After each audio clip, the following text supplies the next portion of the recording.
Hi everyone, Marshall Baker here from MyPilotPro.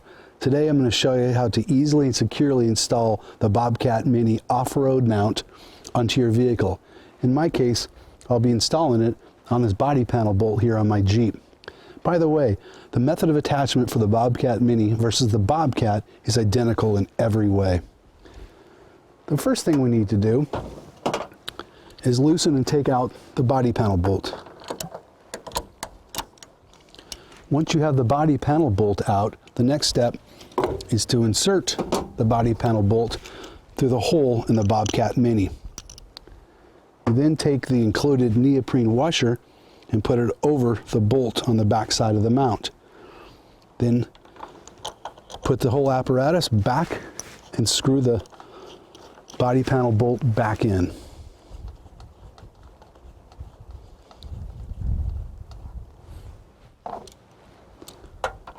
Snug it down.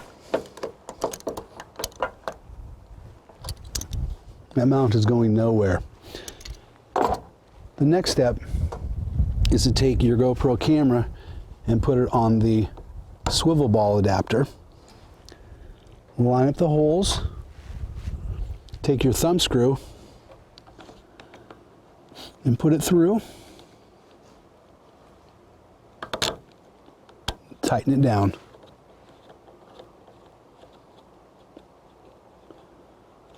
You just want to get it finger tight at this point. The next step is to take the safety cotter hairpin out, loosen up the stainless steel wing nut, and position the camera in whatever angle that you want.